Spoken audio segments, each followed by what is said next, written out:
Quel regard portez-vous sur le travail que vous effectuez en tant que directeur de la mission locale ? Alors mon rôle en tant que directeur de mission locale, c'est d'abord de coordonner les actions qu'on met en place en faveur des jeunes que nous accompagnons. Mais d'abord, qu'est-ce que c'est qu'une mission locale ?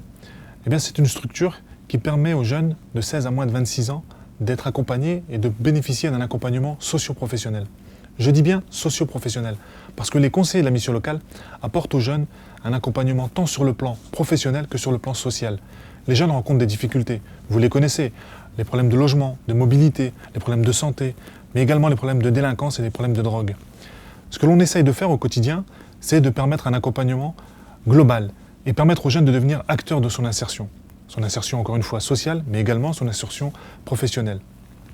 Et moi, en tant que directeur de mission locale, ce que j'essaye de faire, c'est de permettre aux jeunes d'atteindre leur idéal. MacArthur disait, on ne devient pas vieux avec le nombre d'années. On devient vieux en désertant son idéal. Eh bien, je ne veux pas que nos jeunes désertent leur idéal. Comment envisagez-vous votre mission au sein de la Commission pour la promotion de l'égalité des chances et de la citoyenneté ? Alors, en tant que représentant départemental, donc pour la Haute-Loire, de la COPEC, la Commission pour l'égalité des chances et la citoyenneté, j'essaie de mettre en place des actions de promotion de la diversité. Alors, en un mot, qu'est-ce que c'est ? Ça peut être, par exemple, une charte de bonne pratique pour l'entrée en boîte de nuit. La discrimination, comme le racisme, sont des fléaux pour notre société. Elles sont alimentées par les préjugés. Aujourd'hui, il existe 18 cas de discrimination. Je vais vous en citer quelques-uns, les plus connus. L'origine ethnique, le handicap, le sexe, l'âge, mais également l'orientation sexuelle. Voilà ce qu'on essaye de faire, en tout cas à la COPEC, c'est simplement de promouvoir d'abord la diversité et toutes les diversités. On essaye également de mettre en place des manifestations pour, essayer de sensibiliser les uns et les autres, parce que indirectement, en luttant contre les discriminations, on fait en sorte de promouvoir le vivre ensemble. Voilà. C'est vraiment ce qui est recherché avant toute chose. Pourquoi avez-vous décidé de prolonger vos activités par l'animation de conférences ? Alors effectivement, je donne des conférences, principalement en direction des entreprises. Les conférences tournent autour de 4 thématiques. Les jeunes, bien sûr, d'abord, l'immigration, la discrimination, et puis surtout l'islam en entreprise. Cette dernière thématique est très recherchée et très demandée de la part des chefs d'entreprise. Alors pourquoi ? Rappelez-vous, les médias en parlaient tout le temps. Les minarets, la viande halal, le voile, les prières de rue.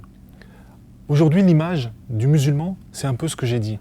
C'est toutes ces images-là qu'on retient lorsqu'on pense à musulman. Et au travers de mes conférences, ce que j'essaye de faire, c'est de déplacer ce problème, déplacer cette image, faire en sorte de casser les préjugés. C'est difficile de casser les préjugés, mais j'essaye tant bien que mal. Einstein disait, il est plus facile de casser un atome que de casser ses propres préjugés. Pourtant, c'est possible. Je dois absolument pouvoir passer le message et essayer de permettre à nos concitoyens de ne plus avoir peur de l'islam. Qu'est-ce qui vous a amené à écrire des romans ? Qu'est-ce que cela vous apporte aujourd'hui ? Alors tout d'abord, je dois dire que je n'étais pas prédestiné à écrire. Plus jeune, j'étais absolument pas attiré par le français.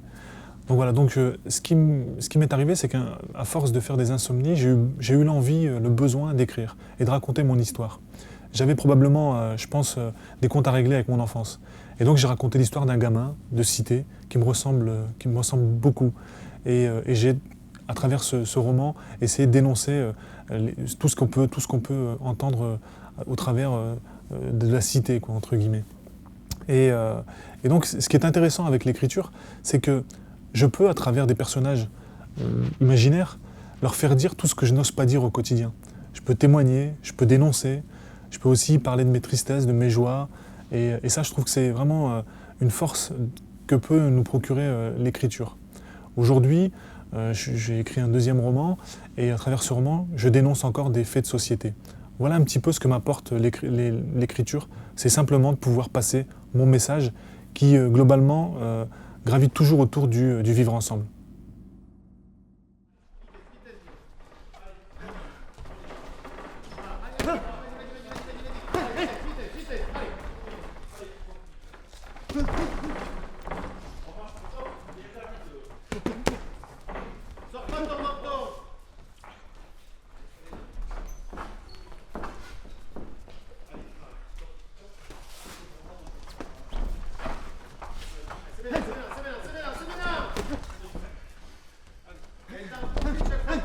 serez profite chaque fois.